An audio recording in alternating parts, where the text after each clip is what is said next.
Hello and welcome to Want to Hear Something Weird, a weekly podcast about weird stuff. I'm one of your hosts, Tom. And I'm Laura. Laura, how are you doing this week? Tom, I'm great, and I'm very excited to tell you Okay. a story. I know nothing about what you've brought this week except for hearing you listening to a YouTube video about 10 minutes before we started that was pronouncing something over and which I won't give away. Pronouncing something over and over, presumably so you would know how to say it. So Exactly. you better, now the pressure is really on to get that. But I won't say what word it is. Of course. That way people won't know. They'll be left guessing which word I wanted to make sure I was pronouncing correctly. And then people will listen to this show and at the end they'll be like, why does that woman think it's pronounced ta-ha? What? Instead of the. Nice. Anyway. That woman. That's how I imagine everybody. That woman and that annoying man. Oh. Tell me about something weird. Come on. All right. Well, if you'd shut up for a moment, I will. So you may remember. Probably not. I have an awful, awful memory. You and the listener. But for those of you who don't, we a couple of months ago at this point covered a case. The episode was called, Was This 4-Year-Old Oklahoma Boy a Reincarnated Hollywood Big Shot? Yeah, what was it? Marty Martinson. Marty Martin. And, Martin. The boy's name was Ryan, and he thought he had a past life memory of Marty Martin. A pretty convincing past life memory too. If my memory serves, which I said earlier, it doesn't. So yeah, can you be relied on for that information? Yes, I remember his story. And that episode came out on February 7th, so go listen if you have not. But listen to this one first. But that episode was quite popular, and so and also just very interesting for me to read about reincarnation and past lives. Mm-hmm. So I am going to share another story. Of a past life memory. This one is, you thought the last one had a lot of reliable information. Yes, I did. This one knocks it out of the park. Oh, this one doesn't. This one, you got to really rely on the person telling this. This one knocks it out of the park, and it's probably one of the most well-known cases of reincarnation. Okay. This case had a committee of 15 people who were called upon to investigate the claims. And that kind of committee was made up of people who were, all across the belief spectrum of, doubters versus, believers. Okay. And completely concluded that it was not a hoax. All right. One critic in particular came down from Sweden. I thought you were going to say came down from heaven. Came down from heaven and said, "Yep, they used to be up there. Now they're down here." This person came down with, and I say came down. The story takes place in India. Okay. They came down from Sweden with the intention of disproving the case, being the skeptic that's gonna squash it. Turns out, after his investigation, he issued a statement that said, "This is the only fully explained and proven case of reincarnation there has ever been." Wow. Direct. That's a pretty funny, I guess, like, what would you even call that? Like a compromise? Like, all right, look, I still don't believe in reincarnation, but this one time. It did happen This one time it did happen, but the rest of the times it never happened. So this is the case of Shanti Devi. Okay. Shanti Devi was born in December of 1926 in Delhi, in India. Okay, so about 100 years ago at this point. Yes, good math skills. Thank you. She did not speak much until about the age of 4, otherwise was a very normal child. Mm-hmm. And when she started talking, she immediately began speaking of her husband and child who live in a place called Mathura, which is about 90 miles from where her family lives in Delhi. Okay. Or 140 kilometers, if that's more your speed. It's not. I know miles better. Thank you. I was speaking to the listener. Right. So she and her family had never been to this place. So the fact that she knew about it was strange. Already weird, yeah. Yeah. She would describe her life. She would describe food that she would eat, clothing that she'd wear, specific experiences that she had in her past life. Mm-hmm. And her parents essentially ignored her. Kids being kids. Right. Just kind of wrote it off as Yes. stories. Her parents really just tried to distract her from this, but she persisted. And essentially, over the course of several years, she just really did not let up. And if you remember from the case of Ryan back in the boy who thought he was said he was a Hollywood big shot in a past life, the same story. He was very, very persistent. Yeah. He continued to say, "Mom, this happened to me." And this is the same case with Shanti Devi. Which makes you wonder, like, yeah, how many times this happens and the parents aren't listening. The kids are like, forget it. And then they forget about their past life and that's it. Yeah, absolutely. I think that there's also a pretty compelling, looking at this from a cultural lens, sort of, this is, in Western cultures, I think past lives and reincarnation is not as widely accepted. It's not part of our most religions Western or cultural beliefs, right? Mm-hmm.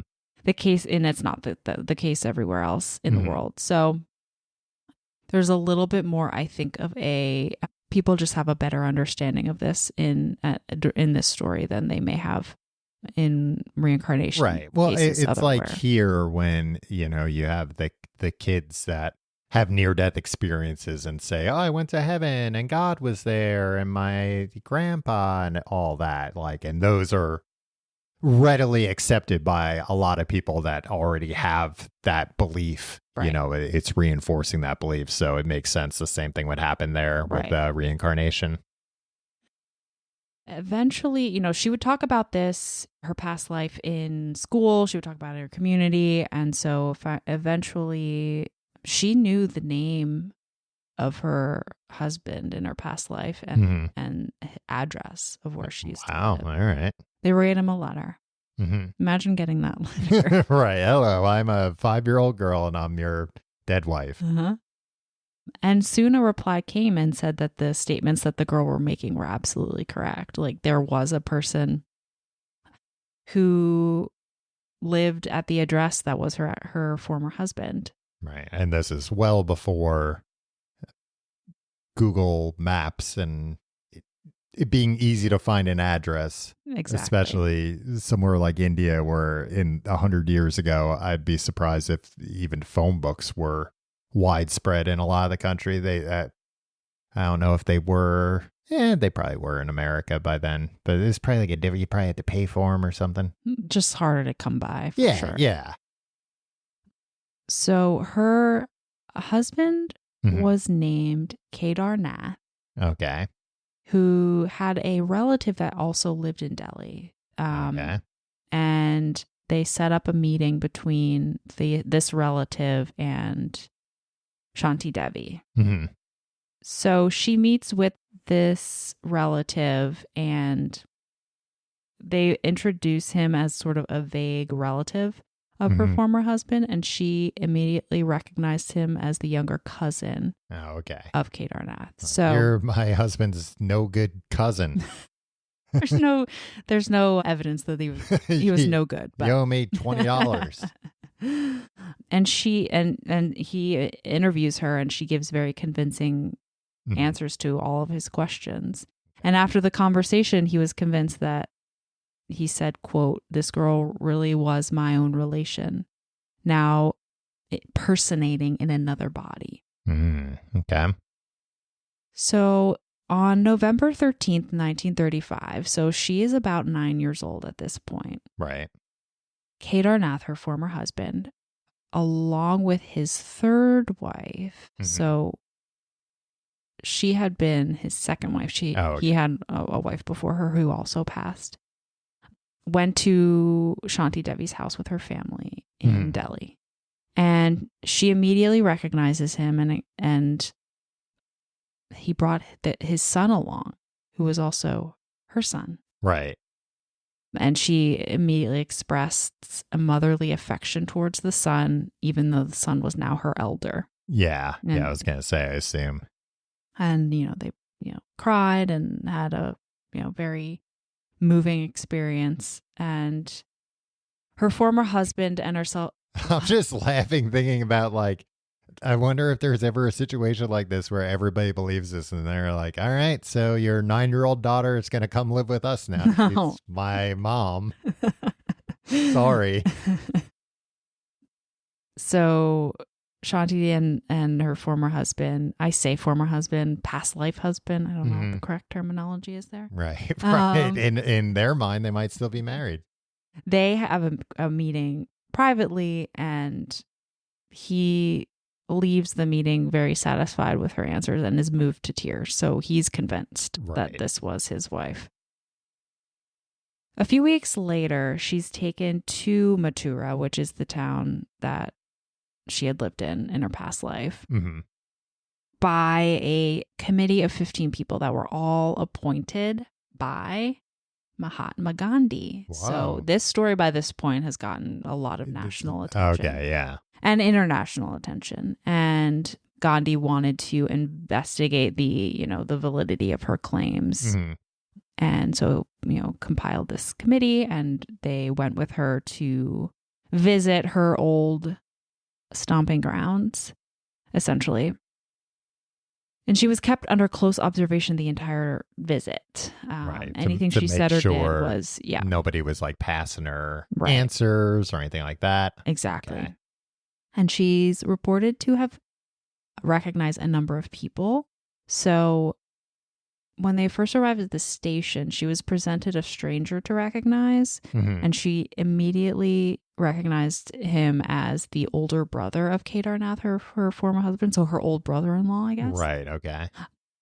And then upon reaching the home that she had lived in her past life, she quickly recognized her father-in-law in the crowd, just pointed him out in a crowd of people. Yeah. Because, this is a very popular case. A lot of people were coming out. Right. That makes sense. Yeah, kind of. It's like a media circus. Absolutely. People were following them around, I'm sure. Absolutely. And people were completely astonished that she immediately recognizes him. And she had claimed that she had buried money in her past life in the yard of her home. Okay. She guided people, the committee, to a spot where she claimed to have buried the money. It was marked by a flower pot. It was like under a flower pot. Like a hidden key. Right. And despite searching, they couldn't find any money. But she insisted that she buried money there. Yeah. Kedarnath, her former husband, confessed to taking the money after her death. Ooh, I mean, in fairness, he didn't think he was coming back for it. Like, I mean, I don't think he did anything particularly wrong there. It's not like a money tree was going to pop up if he didn't do that. Yeah. So, Laura, I give you free reign. If I die, you can dig up. I have buried money in a lot of different places. It's gonna take you a while, and honestly, it's not even going to be worth it for the amount of money you'll find in some of these holes. But you collectively, yeah. But it'll keep you. Maybe it'll keep you busy, keep your mind off things. Could you draw me a map after my unfortunate skydiving this accident? Conversation. Yeah, I'll do that for you. No problem. Want to hear something weird is sponsored by BetterHelp. Laura, let me ask you a question. How is your social battery right now? Is it drained? Is it bursting with energy? It's usually drained. Well, sometimes it's because, we're coming out of the winter. We're less social in the winter. Sometimes it's because we don't have enough boundaries. It can be easy to ignore our social battery and spread ourselves thin, especially with social gatherings picking up after the winter. What's the right amount of socializing for you? How do you recharge? Maybe you thrive around people, or maybe you need some more alone time. Therapy can give you the self-awareness to build a social life that doesn't drain your battery. Laura, we're both big proponents of therapy, I think, right? Indeed. We know lots of people who have seen benefits from it, including ourselves. Absolutely. And whether you've been, it's helpful for learning positive coping skills, how to set boundaries. It empowers you to be the best version of yourself. It isn't just for people who have experienced major trauma. If you're thinking of starting therapy, give BetterHelp a try. It's entirely online, designed to be convenient, flexible, and suited to your schedule. Just fill out a brief questionnaire to get matched with a licensed therapist and switch therapists anytime for no additional charge. Find your social sweet spot with BetterHelp. Visit betterhelp.com/wannahear today to get 10% off your first month. That's BetterHelp, HELP.com/wannahear. So so this is a long-going investigation, a series of conversations and interviews, but she essentially made about 24 statements that matched verifiable facts. Okay. And after all of the participants of the investigation had concluded their, individual reports, the collective conclusion was that she was indeed the reincarnation of this woman. Her name was Lugdi in her past life, that she was in fact Lugdi in a reincarnated form. And Dr. Ian Stevenson, who was a reincarnation specialist who came from, if you remember, the DOPS, which is the Department of Paranormal. DOPS, the Division of Perceptual Studies at the University of Virginia. Okay, he got so involved. We've talked about this DOPS in previous cases, and he got involved and concluded that this was a verifiable reincarnation case. So she lived until the late 90s, and throughout her whole life stuck to her story. Yeah, never changed her story. I think which is interesting about that is a lot of cases of reincarnated, kids who talk about being reincarnated or having past lives kind of reach a point where they stop talking about it and they kind of forget, like the memories fade quickly. Yeah. In her case, she does throughout her whole life talk about this experience, but also specifically talks about how she died, and she did pass away in childbirth. Oh, okay. And she can pretty accurately describe what that experience was like. She passed 10 days after giving birth. It wasn't immediate. Oh, okay.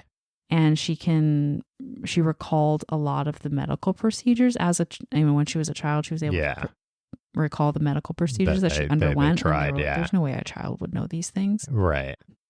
And she talks about the experience of dying and, being, reborn in a new form. So she doesn't have any memories of like going anywhere first, like an interim step.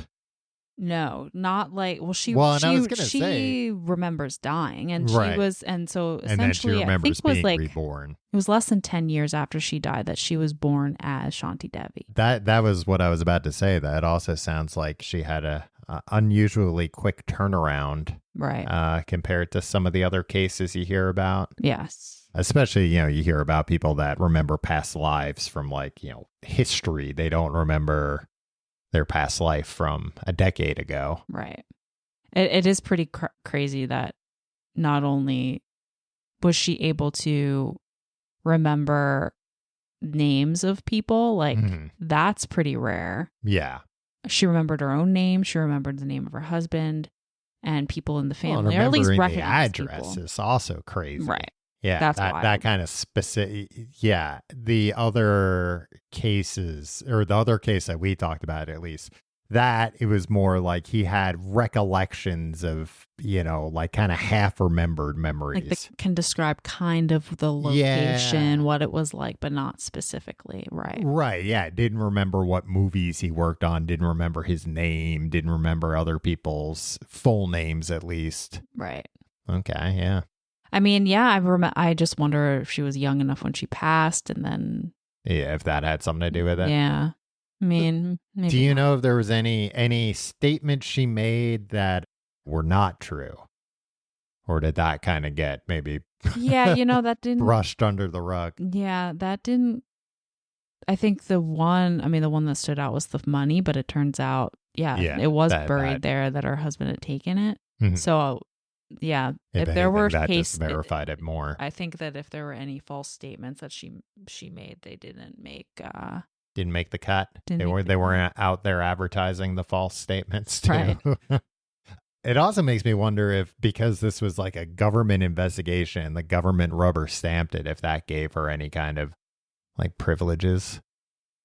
if it was like, oh, you have 2 passports, you can get like your old retirement account or your pension account, something like that.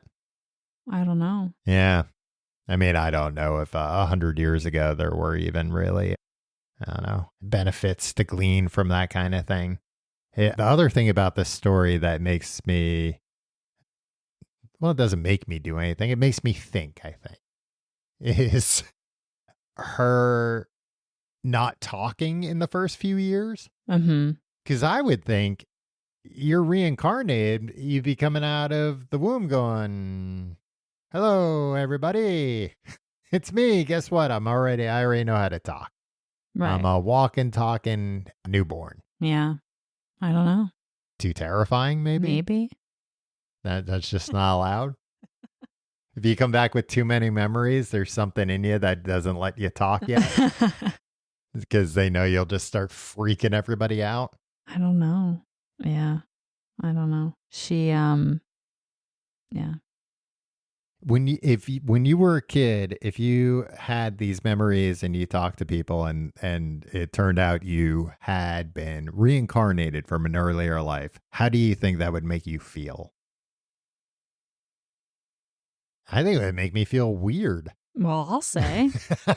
I don't think I would like it at all. I don't think so. I think I'd rather not know, Yes. Because then what? I've got like another family I've got to keep an eye on, got to keep tabs on as, a little kid. Yes, you're a child who's older than you. Right. Worrying about them. And now I've got to, buy him birthday presents. Right. It's too much. Too much to keep track I couldn't find anything about sort of what her lifestyle was after this, like into adulthood. Right. Just that she had spoken numerous times, and it wasn't constantly, but there were like specific interviews she did, every couple of decades. Books or newspaper, magazine. And I misspoke. She passed in the late 80s, 1987, at the age of 61, but she had done an interview several days before her death. Did she give any clues about when and where she would pop up next so we can keep track of her? I don't think so. Yeah. What if she's back with us now, but she doesn't quite remember, or she's not believed? Could be. Yeah. I mean, she could have come back and maybe had the similar, maybe this time she wasn't able to talk until she started forgetting all these things. Mm-hmm. And now she's out there. Maybe she's a he, mm-hmm. and they're living just a normal life, not thinking about their children that, died 100 years ago or whatever. So that's a bummer too. You don't want to have to be thinking about that stuff while you're trying to make ends meet in your new life. No, you don't. Wow. All right. Well, suitably weird. I am glad that you say that. Okay. That is my one prerequisite for a story is, that's weird. Suitably weird. Suitably weird, yes. So that's the story of Shanti Devi. And it's really a fascinating case. There's a lot to it. And maybe we'll do more reincarnation cases in the future. Yeah. I'm into it. Good. I mean, I'm not into the idea of being reincarnated, but I do find reincarnation stuff suitably weird. Being reincarnated in the distant future would be all right. Yeah. Like, okay, I remember my life and it was 300 years ago. As long as like I wasn't in heaven and everything was cool. And then they're like, hey, you got to go back down there now. That's true. Yeah. I was like, oh, I don't want to go back down there. Yeah, it's awful. Like, well, you're really not going to want to go back down there now. It's mostly robots. All right. Let's open up the old mailbag. I think we've got an email this week. Ooh. If you have something weird to tell us about, you can email us, wantohearpod@gmail.com. You can write it out. You can record a voice memo. That's awesome because then, we'll play it on the show. You can also go to speakpipe.com/wantohearpod, and it makes it very simple. There's a button there. You just press it and you start yapping. This email, Laura, comes from Katie. The subject line, something weird, which is perfect. Ooh, I'm intrigued. Hi, I had a strange experience some years ago. When I was in high school, I worked in the gift shop of a house museum. We sold a line of dolls called Lizzie High dolls. Do you know what that is? I don't. They were sort of rustic in design, with each doll dressed as a profession or character. Well, luckily, Katie explained it there. The defining Lizzie High characteristic is that the bodies are made out of wood, and the heads are just round wooden balls with 2 dots for eyes and no other features. Creepy for sure. Kind of sounds like a Funko Pop. Ooh, I just looked them up. Yeah? Do they look like Funko Pops or No. they're scarier? They're kind of cute. Oh yeah, but cute in a quickly scary turn sinister. way. I didn't like, this is back to Katie, I didn't like the Lizzie High dolls with one exception. There was a ballerina that was posed on a bench with 1 foot up, putting her shoe on. She had a nice flower crown and a tulle tutu? Is that Tulle? T-U? How do you spell? What? How do you spell tutu? T-U? What? I don't know. Just the you spell, and that's cracking me up. She was okay. This is the ballerina doll. I thought all the others were terrible. One Sunday morning, I came into the shop to open. To my horror, I found the ballerina Lizzie High doll's head in the middle of one of the Lizzie High displays. Just her flower-crowned head with its 2 little eyes sitting on the shelf surrounded by intact Lizzie High dolls. I looked frantically for the body, which I found stuffed into the top shelf as far from the head as you could possibly get. I had closed the gift shop the night before and was the first person in the shop that morning. I've always thought that the ballerina must have committed some kind of Lizzie High crime and was made to be an example. It still haunts me. I'm loving the show. Thanks, Katie. Whoa. What do you think of that? I think that's incredibly spooky. Yeah. Well, I was going to say it makes me wonder if the other dolls knew that Katie had feelings, that the feelings that she did towards the ballerina, and that's why they did it to her. The feelings that she had. Well, that she had a preference towards that doll. That was the only and not one the she others. liked. Yeah, absolutely. So. And they said, well, we'll tell you who's boss. Right. And I mean, destroy is the it really one you like want. telling her who's boss, though? Well, I don't know if those dolls are going to be able to rip a human's head off. they're definitely sending a strong message. Yeah. I mean, yeah, I guess Katie doesn't work there anymore, so she got out of there. Now they've That's got good. probably somebody working there who loves all the Lizzie High dolls equally. It's so creepy doll stories are just so fascinating and creepy. Why do you think that? There is just something innate about dolls being scary. Is it the uncanny valley of the fact that, there's these inanimate objects that are supposed to mirror humans, but something slightly different or off about them? Yeah. But this thing about like Child's Play, Chucky. Mm-hmm. Megan. Yeah, lots of... Robert the Doll, Robert the Doll.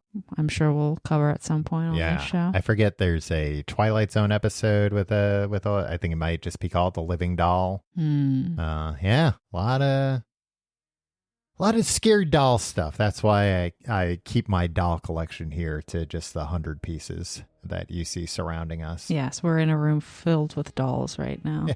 Yeah. Tom's a big collector. Well, it's good for a noise when you're recording a podcast. It kind of just absorbs all the noise.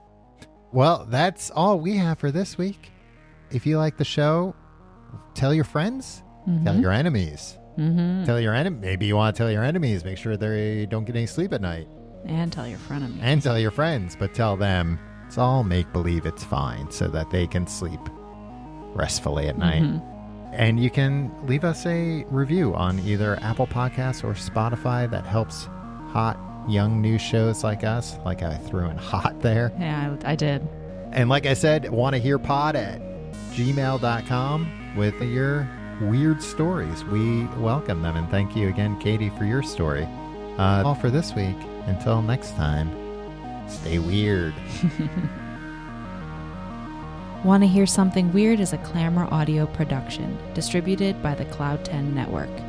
Hosted and executive produced by Tom Reynolds and me, Laura Anderson. Executive produced by Aaron Hilliard.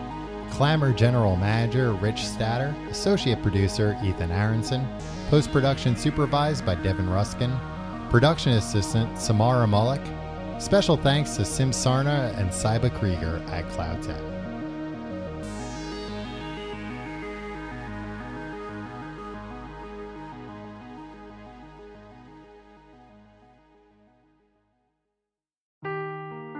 Seeking the truth never gets old. Introducing June's Journey, the free-to-play mobile game that will immerse you in a thrilling murder mystery.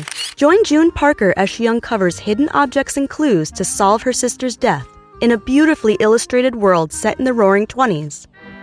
With new chapters added every week, the excitement never ends.